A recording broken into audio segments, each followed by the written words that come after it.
Moraï Verabotai, Shalom, Uvracha. Aujourd'hui, on va parler d'une grande personnalité très connue dans le monde tunisien.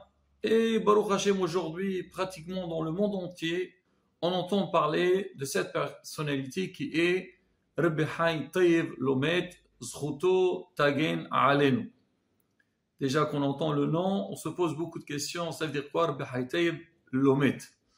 On va essayer déjà de parler sur le nom et après raconter un petit peu sur sa vie et bien sûr des histoires, des miracles qui se sont déroulés pendant sa vie et aussi une fois qu'il a quitté le monde. Alors à la base, lui il s'appelle Rabbi Ishaq Haïm Taïeb Lomet. Il a un cousin ou un oncle. Alors bien sûr, alors qu'on rapporte des histoires, c'est que souvent, donc, il y a des petites différences, mais bien sûr, c'est que tous y vont dans la même direction. Alors, lui, il s'appelait Rabbi Ishaq Haïm Taïeb Lomet. Alors, il est né en 5520. Il est décédé en 5597. Alors maintenant, le nom lui-même, alors pourquoi on l'appelle Lomet? C'est que on raconte que quand il a quitté ce monde, et bien sûr toujours on fait sur la matseva, sur la pierre tombale du Niftar, on marque le nom. Et celui qui avait le marbrier, qui a préparé donc le marbre, il a écrit comme tout le monde, il a marqué son nom, qu'il est décédé telle et telle date. Alors le soir, alors ce marbrier, dans le rêve, il voit Rabbi Haïm Taïeb qui vient, pratiquement, il voulait l'étrangler, il lui dit, qu'est-ce que tu marques Rabbi Haïm Taïeb? Mais il est décédé. Mais tu sais pas que Sadiqim, que les Sadiqim, dans leur vie, ils s'appellent vivants. C'est vrai qu'ils ont quitté le monde, mais ils sont considérés que toujours, ils sont vivants. Alors le marbrier s'est réveillé, effrayé, et tout de suite, il est parti dans la journée, il a rajouté le mot lo, Rabbi Haïm Taïeb, lui il a marqué met, entre Taïeb et met, il a rajouté lo. Et même il y a des témoignages qui disent qu'ils ont vu ça sur l'ancienne tombe, parce que en Tunisie, les Juifs, donc le cimetière de Tunis, il a été déplacé au cimetière donc actuel à Bourgel. Et donc quand ils ont déplacé donc les Niftarim donc du premier cimetière au nouveau cimetière, ils ont fait une nouvelle tombe et sur laquelle ils ont marqué Rabbi Haïm Taïeb Lomet. Ça c'est Rabotai par rapport à son histoire elle-même. Maintenant, la période dans laquelle il a vécu. Alors on raconte que cette période-là, c'était une période très riche en Torah, surtout à Tunis, contrairement à aujourd'hui. On sait que toujours on dit, bon c'est vrai que Tunis c'est une ville moderne, c'est vrai qu'aujourd'hui il n'y a pas beaucoup de juifs comme avant, mais avant il y avait une très grande communauté. Aujourd'hui la grande communauté des juifs de Tunisie se trouve au sud de la Tunisie, Djerba, Zarzis, surtout ces deux villes-là. Et à Tunis il reste encore quelques juifs, mais il n'y a pas une très grande communauté. Mais à l'époque, c'est pas seulement qu'il y avait une grande communauté, mais aussi c'est une communauté qui était composée par beaucoup de Talmidei Hachamim. C'est qui témoigne sur ça? Maran Hida. Alors Maran Hida, lui, il a pris sur lui de se déplacer dans le monde entier. Il a pris sur lui ce qu'on appelle Galout. Il est arrivé même à Tunis. Il est resté un bon moment.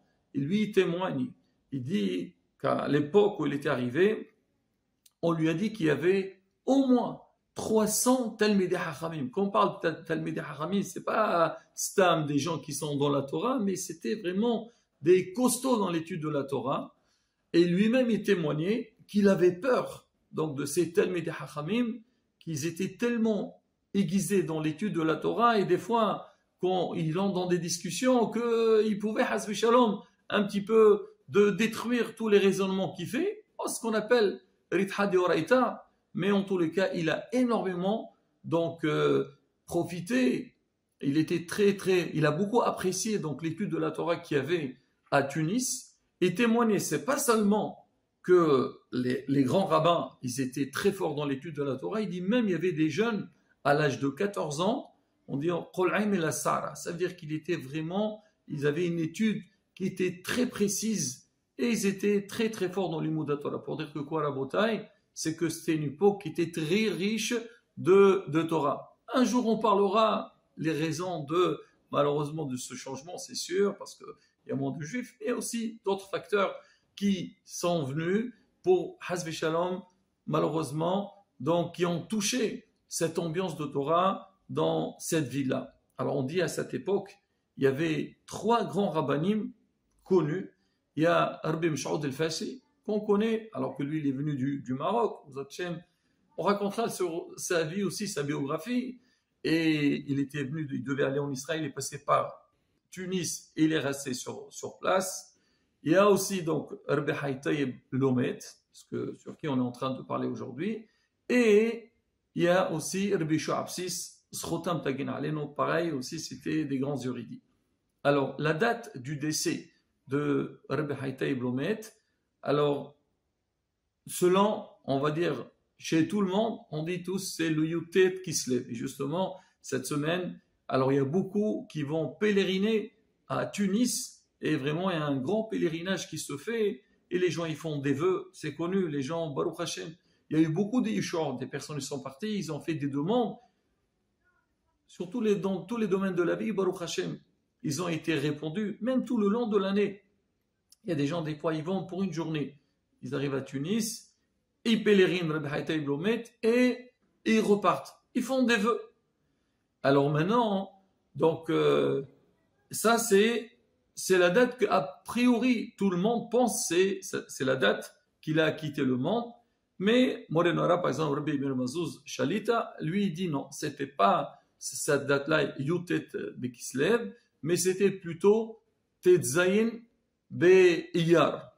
C'est à peu près entre Rabbi Meir Ba'alanes et Rabbi Shimon Bar Yochai.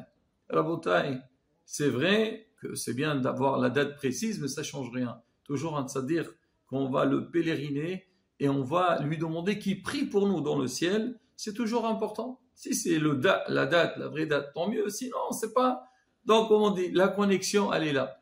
Mais surtout, Rabotai, qu'on va voir des tzaddikim, c'est vrai qu'on demande que leur mérite soit avec nous, qu'ils prient pour nous, mais le plus important à la bataille, c'est qu'on doit nous dire de la même manière que ces tzadikim, ils sont arrivés à ce niveau-là, qu'ils étaient vraiment, ils ont énormément poussé dans la Torah, et qu'Hachem était à leur écoute, ils font des demandes, et ils sont exaucés, alors nous aussi on doit ce qu'on appelle nous inspirer de leur grandeur, et de ce qu'ils ont fait dans leur vie, et peut-être, comment dire, cueillir un petit peu donc de leur grandeur et nous accrocher dans Torah Mitzvot et Ma'asim Tovim.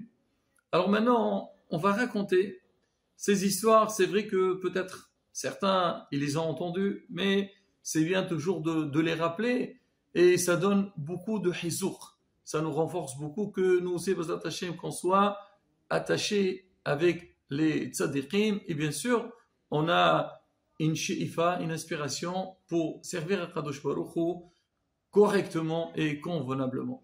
Alors on raconte, il y avait une dame, elle était de la famille Selvira. Vous savez qu'à Tunis, il y avait 2 communautés. Il y avait ce qu'on appelle les Tunisois, il y avait aussi ce qu'on appelait le Grana. D'accord? Alors maintenant, cette femme-là, c'était donc de l'autre communauté, c'était le Grana. Et un jour, Rabbi Haytaïb, il passait à côté de sa maison et il voyait la femme, elle se lamentait, elle n'était pas bien. La rabotaille, c'est aussi un détail qui est très important, comment les rabbanim, ils sentaient la communauté et ils vivaient dans la communauté. C'est vrai, toujours, il faut avoir ce qu'on appelle une certaine distance. Un rabbi doit avoir avec les gens, mais des fois, c'est que les rabbanim, vu que eux, quelque part, les gens, ils comptent sur eux pour les aider. Et des fois, ils ont des problèmes. Ils ont besoin de conseils. Ils ont besoin de brachot. Alors, les rabbanim de l'époque, c'était comme ça. Et ils passaient, ils voyaient cette femme. Elle n'était pas bien. Il lui dit, qu'est-ce que tu as, madame? Et surtout, il sait très bien. C'était des gens très riches. Alors, si elle se la montre, il doit avoir quelque chose un peu grave. Il dit, écoutez, code arabe, voilà, ça fait un certain nombre d'années que je suis marié et moi et mon mari, on n'a pas mérité d'avoir des enfants. Et mon mari, il compte se marier avec une deuxième femme. À l'époque, c'était faisable, deux femmes dans la même maison. Et il lui dit, moi, ça me dérange beaucoup. Je comprends très bien que si lui, il veut avoir une descendance, moi aussi. Mais si Hachem peut faire un miracle pour qu'on puisse avoir des enfants, là, c'est encore mieux et qu'on s'en reste de la tranquillité. Le Rav, il a vu comment la femme, elle était très dérangée, des tsar. Il lui dit, ne t'inquiète pas. Bezrat Hachem, cette année, tu auras un enfant.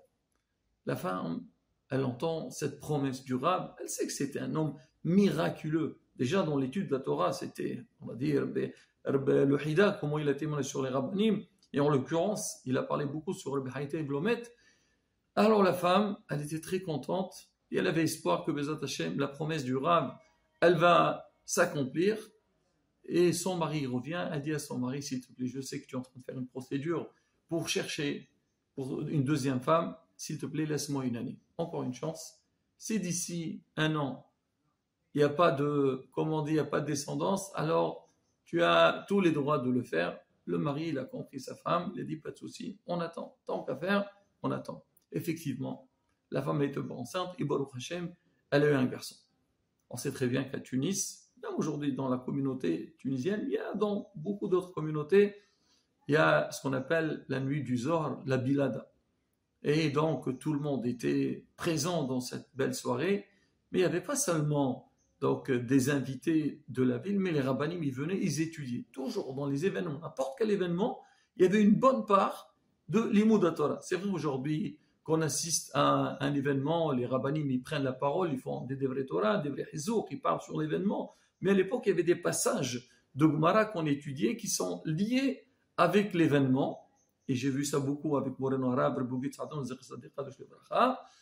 on faisait comme ça. Je me rappelle chaque fois qu'il y avait un événement, une Brit Mila, une Bar Mitzvah, alors on était autour de la table avec le Hatan Bar Mitzvah ou avec un pen, on étudiait et après, donc, on passe à la Sorda. Il y avait ce qu'il faut, Baruch Hashem. Et donc, effectivement, alors pendant cette soirée-là, il y avait Rabbi Shoabsis, il y avait aussi un grand rab d'Israël, l'appelé Hacham Kolel, qui était là. À l'époque, il venait des rabbanim d'Israël et il venait voir la grandeur, la Torah de la Tunisie. On disait que Tunis, c'était cette Torah.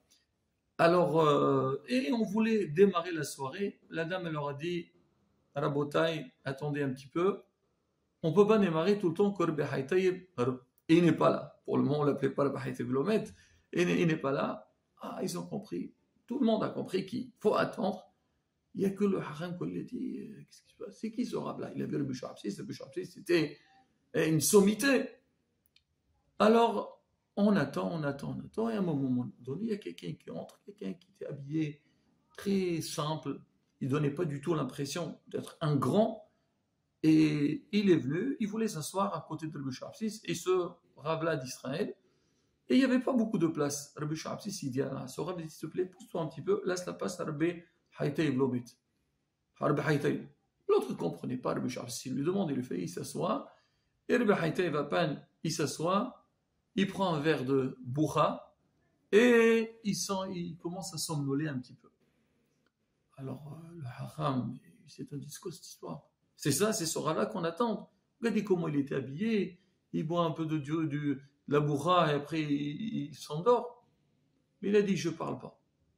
Alors à un moment donné, le rab s'est un petit peu réveillé, il dit, allez, on étudie. Et Rabbi Shoabsis a commencé il est entré dans l'étude, l'autre haram aussi, Rabbi Haïtaïb commence à discuter, mais à un moment donné, personne n'arrivait à suivre donc cette étude, et même le haram Kolel qui était là, qui était un grand ami de haram, il a perdu le fil, il n'arrive pas à suivre. Il n'était pas bien. Qu'est-ce qu'il a fait? Il est sorti, il a commencé à faire une prière. Ribouna Olamim, Shem, aide-moi de comprendre ce qu'ils font, parce que sinon, c'est très honteux pour donc, les Talmid Hachamim de Israël. Il est revenu. Il s'est assis pour continuer à étudier avec eux. Rabbi Haïtaïb lui a dit, qu'est-ce que tu as besoin de faire bouger les cieux pour que tu comprennes? Tu sais, on a tous le même cerveau. La question est, de quelle manière on étudie le cerveau? C'est quoi? Donc, comment on travaille notre cerveau? Il faut, comment on dit, se concentrer plus et tu vas arriver. L'autre, il voit ça, il a dit, oh là là, avec qui j'ai affaire? Alors, on raconte que Rabbi Haïtib, quand il s'était assis, il a mis son pied sur la table. Le monsieur, ça l'a un peu dérangé. En plus, il pleuvait, il y avait un peu de boue dans les chaussures. Il voulait pousser le pied de Rabbi Haïtib. Alors, Rabbi Charsi a dit, ne touche pas. Radd balak, qadraïd. Alors, il n'a pas touché. Alors, maintenant, quand il y a cette histoire, alors ce Hacham, il a pris la boue qu'il y avait dans les chaussures de Rabbi Haïtib Lomet, il les a mis dans un petit sachet, il les gardait sur lui comme ce qu'on appelle un qamia. Des fois, on va chez des grands rabbanim, il nous donne comme des écrits de protection. Il a dit, lui, sa boue, pour moi, c'est quelque chose d'extraordinaire.